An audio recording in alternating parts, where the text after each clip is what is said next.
Hey guys, Melissa Mangina here. Thank you for joining me back. IEP advocate, educational consultant, and parent mentor. So we're going to jump into the three main points of how to really start building a strong connection with your kiddo.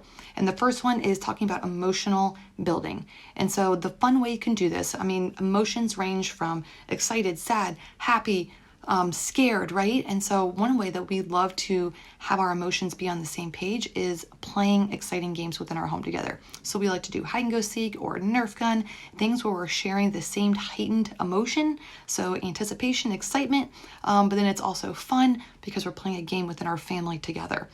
And so having an emotional connection and sharing an emotional experience at the same time is really, really important to building those connections throughout the day. And it's really easy to do throughout the day. Communication is the next one. So an open communication, it really allows your child to come to you when they actually need something or they need to express something when they're frustrated.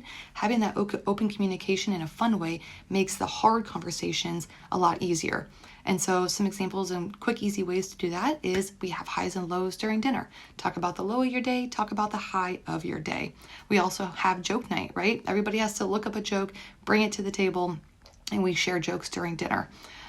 If you have an older kiddo and they're not that open to having these hard conversations or even fun conversations with you, have a parent-child journal. So this can just be something where you're just opening up and talking about topics that you normally wouldn't talk about. So you can write in there your experience about what you experienced during the lunchroom when you were in high school or middle school. And then the next page is for them and just ask them a question.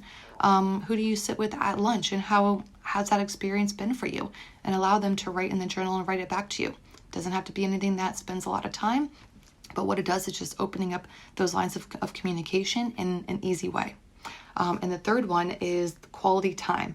And this may sound like we should all be already doing this because we have families, but the most important thing about quality time is that it has to be something that is meaningful for your child. And so I did not know anything about Minecraft, and now I do. So the important thing is to figure out what your kids are interested in and try to learn and engage in that activity as much as possible. Because if they are seeing that you are having buy-in to what interests them, they're going to be way more intrinsically motivated to have some buy-in when you ask them to do something that is interesting for you, such as putting the laundry away. I love when the laundry gets put away, and that's very interesting for me. And so the buy-in in that part is way easier, in the flow of the conversation and asking for your kids to do something is way easier when they notice that you care and that you're engaged out and that you're engaged and that you're actually spending quality time with them on the things that they care about. And so just for a quick notice, a child psychologist, Victoria Starr, I think her name was, she said, you or kids require 4 hugs a day to survive, 8 hugs a day for maintenance, and 12 hugs a day to thrive. And so when you're thinking about the importance of physical touch and the way that physical touch is really embedded into each connection that we have with our kid, the more that we can use physical touch, the better. And so if your kid's laying on the floor, go over and put your hand on their back and give them a back rub. Before they go to sleep, I always tell a backstory, right? So I use my fingers, my kid lays on his back, and I use my fingers to tell a story, whether it's a memory from the past or something funny that happened during the day, and that way we're connecting emotionally, but I'm also using physical touch to build that connection so that it rewires the brain, that it's a detail or an action that they can actually remember, and it deepens the relationship like we talked about in Pillar 1.